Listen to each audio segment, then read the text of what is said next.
Sveiki, su jumis sveikinasi Dainius, ir pradėsime savaitinę rinkos apžvalgą. Iš tikrųjų, jeigu pastebėjote, paskutiniu metu rinkoje daugiau nei ekonominiai rodikliai lemia iš tikrųjų politiniai, geopolitiniai reikalai ir iš tikrųjų paskutinėje savaitėje vėl turėjome tokių pakankamai svarbių pranešimų, tai yra būtent Theresa May, Anglijos ministrė pirmininkė paskelbė apie priešlaikinius rinkimus, nors buvo prieš tai nusistačiusi, būtent, kad nedarys to, tačiau matydama tai, kad parlamente yra susiskaldimas Brexito klausimų, išėjimo iš Brexito sąlygų derinimo klausimų ir sakykime, tokios savotiško principingumo stoka, tai Theresa May nusprendė surengti iš ankstinius rinkimus, matydama savo populiarumą ir norėdama užsitikrinti dar didesnę daugumą parlamente tam, kad visas Brexito procesas būtų kur kas sklandesnis.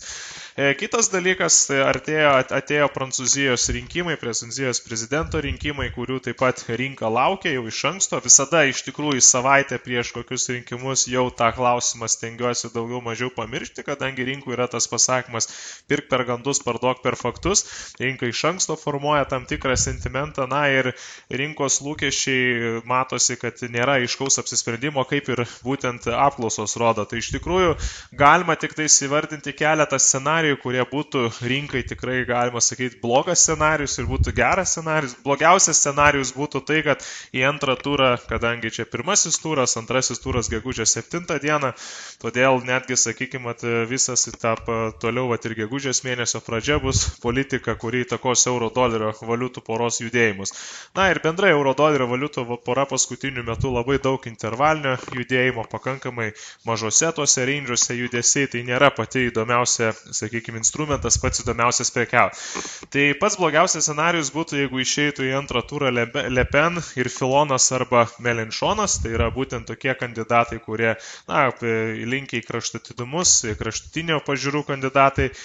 Geriausias scenarijus būtų, jeigu išeitų į antrą turą Le Pen ir Macronas, kuris yra, iš tikrųjų rinka labiausiai palaiko Macroną ir priklauso nuo to, kokią maržą laimėtų, sakykime, Macronas. Jeigu matytumėm tokį scenarijų, kad išėjo Macronas ir Le Pen ir užtikrinta maržą nugalėjo Macronas, tai taip rinka pasitiktų šią naujieną teigiamai. Jeigu užtikrinta marža arba bent jau, sakykime, nors kažkiek laimi Le Pen, iš karto po šio savaitgalio manau, kad pamatysime nemažus išpardavimus euro poroje prieš Japonijos jeną, euro poroje prieš Amerikos dolerį. Prieš pat rinkos uždarimą iš tikrųjų matyti, kad rinkos dalyviai vis dėlto vertina situaciją taip, kad yra didesnė tikimybė būtent nugalėti Macronui.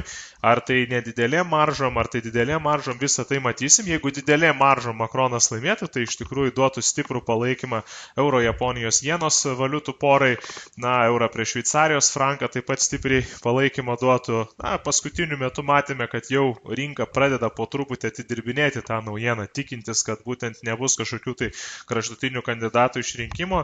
Tačiau šitie rinkimai, kaip ir paskutinio momento rinkimai skirtingose pasaulio šalise, parodo, kad visko galima tikėtis. Dėl to prisirišti prie kažkokio vieno scenarijaus tikrai nenorėčiau ir aplamai per daug šitos temos eskaluoti taip pat nenorėčiau. Tiesiog yra štai šitie scenarijai, kurie gali būti, jeigu, sakykime, bus labai kraštutinis scenarijus, kad išeitų Le Pen ir Filonas su Mélenchonu, tai ir priklausomai nuo to, kurio tai kandidato marža didesnė, tarkim, Mélenchonas greičiausiai rinka pasitiktų blogiausiai šitą kandidatą, kadangi tai yra prieš kapitalizmą nusistatęs kandidatas, tai iš tikrųjų tada greičiausiai tikrai pamatytume didelę suirutę rinkui. Vis dėlto tikimybiškai žiūrint, greičiausiai tai yra mažiausia tikimybė tokio scenarijaus. O antras turas, jeigu apylygės jėgos tarp Macrono ir Le Pen, tai iš tikrųjų rinka labai stipriai teigiamai nepaveiks euro, greičiausiai netgi bus daugiau neigiama reakcija, tačiau nebus labai didelė, ilgalaikiška reakcija. Šiaip paskutiniu metu eurozonos, jeigu žiūrint į pačią eurozoną, rodikliai pakankamai išeina neblogai ir ateinančią savaitę Europos centrinio banko vadovo konferencija, ketvirtadienį taip pat palūkanų normų paskelbimas. Iš tikrųjų tikėtina, kad Europos centrinis bankas duos daugiau optimistinį toną dėl dabartinės padėties. Žinoma, infliacijos augimas vis dar yra vangokas, tačiau jeigu matysime euro-dolerio valiutų poros brangimą, tai tas iš tikrųjų gali paskatinti tai, kad infliacija ir toliau nedidės sparčiai. Iš tikrųjų, infliacijos didėjimą eurozonai galėtų lemti būtent pigaus euras, jeigu ir euras ir toliau išlaikytų pigų kursą. Ir kitas dalykas, paskutiniu metu matom, kad ir paslaugų ir gamybos sektoriaus užsakymo vadybininkų indekso rodikliai išeina pakankamai solidus, tai iš tikrųjų tai ves prie didėjančios infliacijos artimiausių metų, dėl to manau, kad Europos centrinis bankas ir toliau laikys tokį daugiau pozityvų toną. Ir jeigu bus nors kokios užuominos duotos apie tai, kad gali būti palūkanų normų kažkiek tai stabilizavimas ar tai didinimas palūkanų normų, kalbos apie tai, kaip centrinis bankas ketina pabaigti obligacijų supirkimo programas, tas duotų iš tikrųjų palaikymą eurui. Iš kitos pusės mes turime kitą savaitę, tai yra paskutinė balandžio mėnesio savaitė ir vėlgi doleriui palaikymo kažkokio tai nelabai nusimato, kadangi iš Amerikos rodiklių bus mažokai skelbiama. Japonijos centrinio banko konferencija ketvirtadienį taip pat bus. Iš paskutinių komentarų centrinio banko matyti, kad bankas ketina ir toliau palaikyti ultra lengvą monetarinę politiką, vykdyti monetarinius stimulus, kadangi infliacija ir toliau netitinka Japonijos centrinio banko tikslų, na ir reikalingas ekonominis skatinimas toliau. Bet kokios kalbos apie stimulų pabaigą gali, aišku, labai teigiamai paveikti Japonijos jeną, tačiau tai būtų iš tikrųjų nenaudinga pačiam Japonijos centriniui bankui. Ateinančią savaitę taip pat mes turėsime iš Anglijos preliminarų BVP rodiklį ir, aišku, turėsime Amerikos pirmo ketvirčio BVP, pirmasis paskelbimas, yra tikėtina šiek tiek prastesnis rodiklis, būtent dėl prastesnių prekybos rezultatų, prastesnių eksporto rodiklių pirmo ketvirčio metu ir dėl tokio pakankamai vangaus vartojimo. Taip pat turėsime iš eurozonos infliacijos rodiklius, tačiau jau tai bus po ECB konferencijos. Bendrai nuo prieš tai buvusios ECB konferencijos rodikliai išėjo pakankamai solidus, ypatingai džiugina tai, kad iš Prancūzijos išėjo geresni ekonominiai rodikliai, kas liečia paslaugų ir gamybos sektorių, atrodo pakankamai neblogai. Na ir iš tikrųjų, kaip minėjau, doleriui kažkokio didelio palaikymo žiūrint į pačius ekonominius rodiklius per daug nėra. Kas liečia Australijos dolerį, tai ateinančią savaitę labai svarbi naujiena yra Australijos infliacija, tai yra trečiadienio naktį bus skelbiama ketvirtinė infliacija, kadangi neseniai Australijos centrinis bankas konferencijos metu, ne tai kad konferencijos, bet tai buvo pateiktas iš prieš tai buvusios konferencijos protokolas, kurio metu pakankamai, per daug optimizmo nerodė. Rodė tai, kad iš tikrųjų vis dar mažas yra infliacijos augimas ir infliacijos klausimas yra svarbus Australijos centrinio banko veiksmams dėl palūkanų normų. Tai iš tikrųjų šiuo metu stebėti susijusius su infliacija arba pačius infliacijos kitimo duomenis iš Australijos yra svarbu. Aišku, bendrai Australijos doleriui palaikymą duoda tai, kad turime pakankamai nemažą aukso brangimą. Per paskutinį, sakykime, mėnesį pakankamai solidus buvo aukso kainos augimas, tas gali duoti palaikymą Australijos dolerio valiutai, bet iš tikrųjų stipriai priklausys ir nuo infliacijos rodiklių. Jeigu matysim, kad infliacijos rodikliai pakankamai solidus, jeigu nebus kažkokios tai bendros panikos finansų rinkose, kas liečia obligacijų rinkas, tai galime pamatyti pakankamai neblogą Australijos dolerio judėjimą ateinančią savaitę. Tai toks bendras kontekstas iš tikrųjų, kadangi tai yra paskutinė mėnesio savaitė, jeigu nebūtų Prancūzijos rinkimų, būtų pakankamai ramu rinkoje, tačiau Prancūzijos rinkimai, jeigu atsirastų kažkokios tai staigmenos arba netikėtumai investuotojams, tai čia mes galim pamatyti pakankamai nemažą judėjimą rinkui. To įvykio, sakykime, kaip pasiekmė arba atspindys. Australijos doleris, tai yra auksas išlaiko toliau kilimo tendenciją, kol kas kažkokių tai signalų apie kilimo apsisukimo dar nėra, dar jų trūksta iš tikrųjų techninių signalų galvoti apie tendencijos pasikeitimą, dėl to iš tikrųjų kiekvienos korekcijos metu paspaudimo žemyn metu laukčiau toliau pirkimo signalų kilimo pratesimui. Aišku, išlieka svarbus lygis 1,269, kol kaina laikosi virš 1,269, kol kas galvoti apie apsisukimus būtų dar ankstoka. Iš tikrųjų, jeigu kaina prasimuš žemiau, išsilaikys žemiau šito lygio ir tęstų kritimą, tai tuomet jau būtų galima galvoti apie kainos pajudėjimą link didesnės korekcijos iki 1,240 ar tai šiek tiek aukštesnio lygio.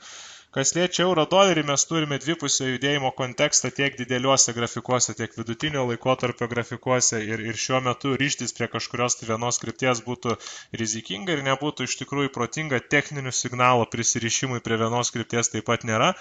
Iš tikrųjų, po savaitgalio yra reikalinga žiūrėti, kokie bus būtent Prancūzijos rinkimų rezultatai. Jeigu pamatysim, kad nebuvo kažkokios tai didelės maržos vieno kažkokio tai atsiplėšimo kandidato į antrą turą, tai iš tikrųjų, jeigu būtų rinkui didelė reakcija, kažkokie dideli gepai, siūlyčiau tikrai neprisirišti prie tos krypties, jeigu ten, tarkim, būtų didelis euro kritimas, ieškoti dugnuose Londono biržos atidarimo metu, būtent kad atsidarys Londonas, palaukus kokias porą valandų susiformuotų, kad apatinis ekstremumas.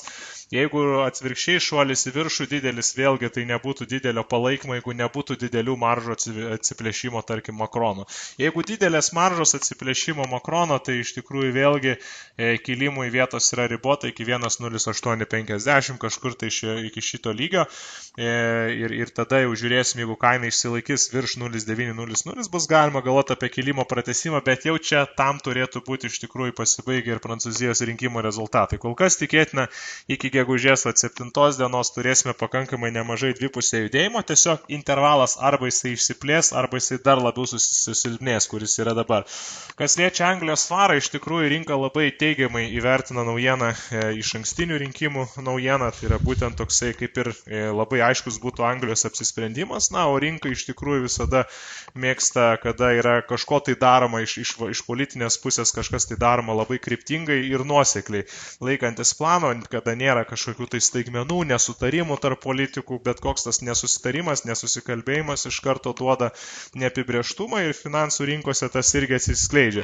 Šiaip Anglijos svaras, Amerikos doleris poroje, tai yra vis dėlto virš 30 metų pasiekti dugnai. Valiutų pora, kas liečia svaras doleris, vertinant Čikagos biržos spekuliatyvinių srautų analizę, matome, kad tai yra, giliai buvo perparduota valiutų pora.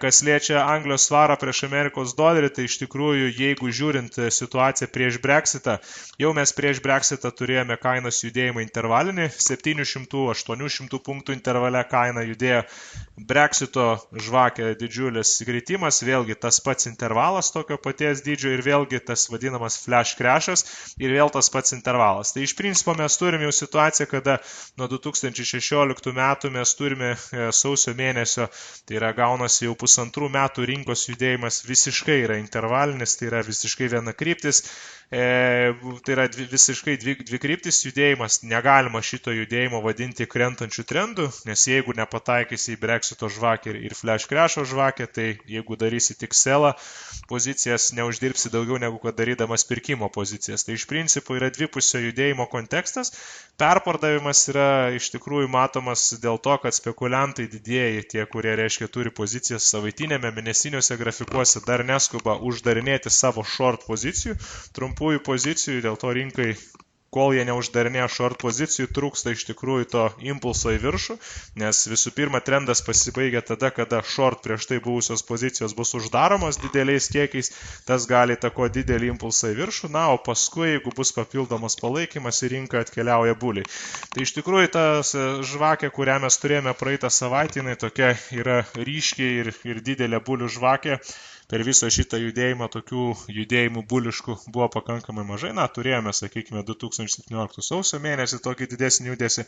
Dabar kaina pabandė išeiti iš intervalo. Na ir iš tikrųjų, kol kas, kol rinka laikosi virš intervalo pramušto, tai yra, kol kaina laikosi virš 1,2700, aiškiai virš šito lygio, tol reiškia korekcijų metu, nedidelių korekcijų metu laukčiau pirkimo pozicijų kilimo pratęsimui. Būtent jeigu kaina prasimuštų žemiau 2,700 ir įsitvirtintų žemiau šito lygio, tuomet jau galvočiau apie kainos grįžimą link 2,300 ir kilimą laikyčiau būtent melagingų pramušimų. Kitaip sakant, jau kaina grįžtų žemiau to lygio, nuo kurio pradėjo tą didelį bulių išsibalansavimą į viršų. Kas liečia dolerį su Japonijos jena, iš tikrųjų kol kas palaikymo didelio dolerio jenos judėjimui nėra. Iš tikrųjų, kaip sakiau, doleriui palaikymo nėra dėl to, kad Amerikos bondų pajamingumas jisai mažėjo paskutiniu metu ir jeigu lyginsim, sakykime, su Anglijos bondų pajamingumu arba vokiškų bondų pajamingumu greičio prasme, ta prasme, vokiškų bondų pajamingumas jisai didėjo žymiai greičiau, kainai krentant yra daug tendencingesnis judėjimas, angliškų dar labiau greičiau ir tas doleriui neduoda palaikymo. Iš tikrųjų, doleris šiuo metu Kol kaina bondų, Amerikos bondų laikosi virš 125,50, tol galvočiau iš tikrųjų apie dolerio jenos spaudimą toliau žemyn ir po korekcijų, po didesnių korekcijų ir mažesnių korekcijų galvočiau apie kritimo pratęsimo pozicijos dolerio jenos poroje ir šiuo metu kaip tik kilimas tai nėra tendencija, kylanti, reiškia, banga krentančiam trendai ir kol kas paspaudus žemyn arba, sakykime, kainų paspaudus link viršūnių galvočiau apie pardavimo pozicijas. Nebent, kaip minėjau, bondai įsitaisytų žemiau 125,50. Rinka formuoja galima galvos pečių formuotę, iš tikrųjų pramušus žemyn yra tikėtinas melagingas pramušimas ir kilimo pratęsimas. Tai yra, kaip ir minėjau, situacija, kuri neduotų palaikymo Amerikos dolerio brangimui. Kas liečia eurą, iš tikrųjų euras turi pakankamai neblogą palaikymą šiuo metu dėl Vokietijos bondų išpardavimo ir euro žiūrėčių pozicijų prieš franką, prieš Izraelio šekelį porose, kuriuose yra daugiamečiai dugnai, yra pasiekti jau pro truputį, pradeda formuotis vėlgi akumuliacinis kontekstas, kur galima, sakykime, bulių pozicijų perėjimas iš meškų, tačiau vis dėlto dar tokio fundamentalaus palaikymo trūksta. Čia yra tokie tam tikri techniniai palaikymai po truputį atsiranda ir tai nėra dar stiprus. Iš tikrųjų, euras, tarkim, Izraelio šekelis reikia paramušimo pro intervalą sulaukti, jeigu taip konservatyviai prekiaujant. Tai būtent tas padėtų būtent fundamentalus palaikymas. Euras Japonijos jena vėlgi pora gali sulaukti papildomo palaikymo, jeigu bus rinkimo rezultatai aiškiai į Makrono pusę, jeigu ne, euras jenas smukimas, po kurio didesnio, po ilgesnio laikotarpio vėl žiūrėčiau pirkimų. Šiaip, Vokietijos bondų išpardavimas būtent ir parodo rinkos dalyvių lūkestį dėl ECB. Ateinančią savaitę Europos centrinio banko konferencija, bondai yra visų laikų aukštumos, aišku, dėl to, kad ir Europos centrinis bankas vykdo obligacijų supirkimo programą, bet kokios pasakymai apie būtent tai, kad ketinama stabdyti obligacijų supirkimus, gali būtent neigiamai paveikti vokiškų bondų kainą ir, aišku, labai teigiamai paveikti patį eurą. Kaip minėjau, doleris kol kas palaikymo didelio greičiausiai neturės ir ateinančią savaitę, jeigu, sakykime, Australijos infliacija išeis geresnė, kaip ir yra prognozuojama, tai iš tikrųjų tas šiek tiek nubrauks Australijos centrinio banko tokius daugiau pesimistinius pasisakymus dėl infliacijos augimo, nes darbo rinkos rodikliai po centrinio banko konferencijos pasirodė labai geri ir solidus darbo rinkos rodikliai, tai yra pilno etato darbo vietų sukurta labai daug. Kas liečia Kinijos rodiklius, jie irgi nustebino su labai geru bendro vidaus produkto rodikliu, infliacija, vartojimo rodikliai neblogai iš Kinijos išėjo, dėl to ta panika dėl Kinijos kuriam ir laikui nurimsta ir Australijos doleris su doleriu gali būti viena iš tokių valiutų, kuri taip pat gali koreguotis link buvusių viršūnių 7600. Apie Australijos dolerio didesnį kritimą galvočiau tik tais kainai prasimušus žemiau 74-75, o šiaip tai tik tai nuo viršutinių ekstremumų, kadangi rinka išlaiko tą patį visiškai absoliutiškai intervalinį judėjimą. Na, iš tikrųjų, ta tokia situacija, dabartinė politinė situacija, jinai nėra labai palanki tai vadinamai care trade, sakykime, prekybai, kada uždirbama iš palūkanų normų diferencialo, dėl to doleris su Brazilijos realu taip pat turi potencialą kilimo pratęsimui. Tačiau čia vėlgi turim intervalinį judėjimą, todėl prekybą geriausia yra vykdyti tik tais nuo apatinių ekstremumų. Tai toks bendras kontekstas šiuo metu rinkoje, visko nespėjome aptarti, tačiau kiek spėjome, pasižiūrėjome, iš tikrųjų, ką reikėtų labai atkreipti dėmesį, tai būtent į obligacijų pajamingumų pokyčius reikėtų atkreipti dėmesį, kaip juda volatility rodikliai, VIX indekso parodymai, kokie yra. Šiaip aplinka nėra labai palanki žaliavų kainos augimui, tačiau labai didelį rinkui palaikymą gali duoti rizikos toleravimo nuotaikai palaikyti. Stipriai gali duoti būtent euro rinkimai, Prancūzijos rinkimai. Jeigu, sakykime, čia nepasikartotų panašus scenarius kaip Brexito atveju arba kaip Donaldo Trumpo atveju, tai rinka iš tikrųjų galbūt kuriam laiko atsipūstų, kad ir Vokietijos rinkimuose galima sulaukti, tiesiog nebus kažkokių tai kraštutinių naujovių. Tai tiek, kol kas sėkmės visiems ateinančią savaitę, valdykite riziką ir stenkitės iš rinkos išpešti maksimumą.